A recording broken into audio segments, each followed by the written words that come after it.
अस्सलाम वालेकुम। तो माइक्रोबायोलॉजी के लिए हम ये वाली बुक यूज़ करते हैं, ठीक है। और ये है वेरन लेविंसन की बुक, जिसमें हमारे पास जो माइक्रोबायोलॉजी के कंटेंट्स हैं वो 4 हैं, जिसमें हमारे पास इम्यूनोलॉजी है, पैरासाइटोलॉजी है, वायरोलॉजी है और बैक्टीरियोलॉजी है।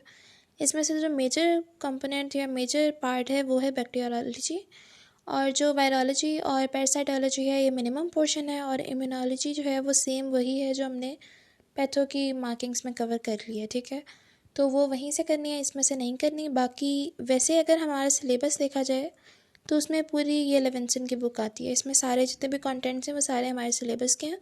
बट क्योंकि हमारे पास जो लाइक इसकी कह सकते हैं कि एक स्कीम टाइप ही समझ लें, इसकी जो वेटेज होती है वो 70-30 की होती है। 70 जो है वो 70% होती है पैथो और 30% होती है माइक्रो।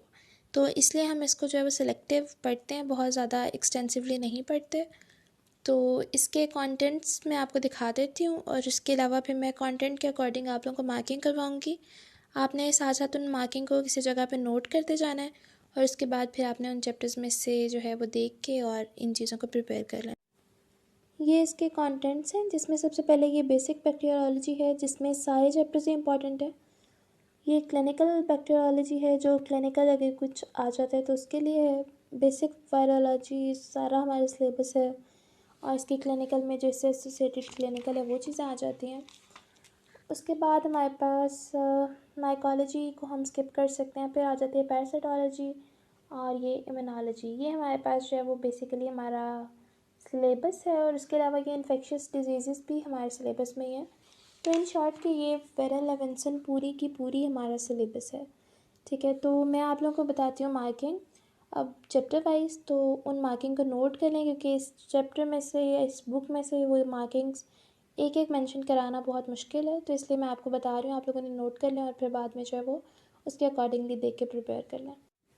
तो सबसे पहले जो पार्ट है बेसिक बैक्टीरियोलॉजी का, इसमें से जो चीज़ें करनी हैं उसको देख लें। सबसे पहले करना है structure of bacterial cell wall, उसके बाद एंडोटॉक्सिन एंड एक्सोटॉक्सिन का difference, gram positive and gram negative bacteria का डिफरेंस, उसके बाद फैकल्टेटिव एंड ऑब्लिगेट एनारोब्स का डिफरेंस, उसके बाद कैप्सुलर पॉलीसैकेराइड ऑफ बैक्टीरिया की सिग्निफिकेंस, उसके बाद स्ट्रेप्टोकोकस और स्टेफलोकोकस इन दोनों की क्लासिफिकेशन करनी है, और इसके अलावा इसमें जो एंजाइम्स इन्वॉल्व हैं वो देखने हैं। उसके बाद जो हमारे पास है जो आगे इन्फेक्शियस डिजीज़ है ना, उसमें जो स्टेजिंग है वो कर लेनी है आपने, जो नेक्स्ट वाले पेज पे कंटेंट है उसमें से। उसके बाद स्पोर्स देख लेने हैं, उसकी मेडिकल इम्प्लीकेशन देख लेनी है, विरुलेंस देखनी है, डिसइंफेक्टेंट के कैरेक्टरिस्टिक्स देखने हैं, और आपने मैकेनिज़्म ऑफ बैक्टीरिया देखना है जो डिज़ीज़ कॉज करते हैं। उसके बाद नॉर्मल सेल ग्रोथ कर्व की स्टेजेस करनी है, और conjugation, classification, calcification, transduction, pathogenesis इनकी डेफिनेशंस करनी है। उसके बाद इकोलाई और कॉर्नियोबैक्टीरियम डिप्थीरिया की पैथोजेनेसिस करनी है, और इसकी प्रोग्नोसिस या प्रोग्रेशन भी कर लें। उसके बाद नॉर्मल फ्लोरा करना है, और इंटेरोबैक्टीरिया फैमिली के फीचर्स करने हैं। ये है बैक्टीरियोलॉजी का पोर्शन।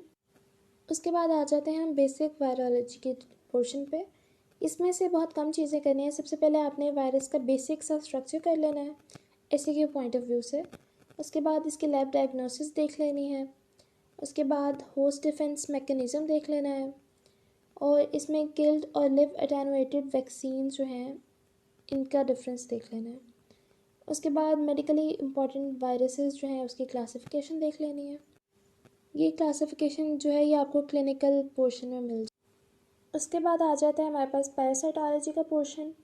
इसमें से आपने प्रोटोजोन क्लासिफिकेशन करनी है according to the habitat.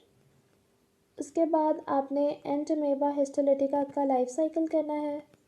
Leishmania डिनोवेनी हो वटेवर, इसका भी लाइफ साइकिल करना है।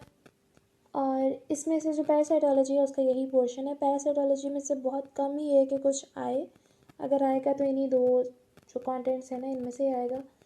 तो ये था हमारा टोटल जो है वो माइक्रो का पोर्शन, जिसमें मेजर जो है वो बैक्टीरियोलॉजी है। बैक्टीरियोलॉजी जो बच्चे ज़्यादा पढ़ सकते हैं कर सकते हैं, जिनके पास टाइम है या जिन्होंने पहले से पढ़ा हुआ है वो बेशक जो बेसिक बैक्टीरियोलॉजी है उसके चैप्टर फर्स्ट 10 चैप्टर्स या फर्स्ट 8 to 10 चैप्टर्स कंप्लीट कर लें, और बाकी जो हैं वो सिलेक्टिव जिन्होंने करना है वो सिलेक्टिव कर लें। और पैरासाइटोलॉजी और वायरोलॉजी में वैसे ही सिलेक्टिव है तो आप सिलेक्टिव ही करें, ज़्यादा करने की ज़रूरत नहीं है। और बाकी ये जो इन्फेक्शियस डिजीज़ हैं इनको आप एक बार देख लीजिएगा, नॉर्मल वैसे रीड कर लीजिएगा जितना कर सके आप। तो that was all about microbiology. यहाँ पे हो गई है माइक्रोबायोलॉजी और पैथो की मार्किंग्स ख़त्म। तो थैंक यू सो मच।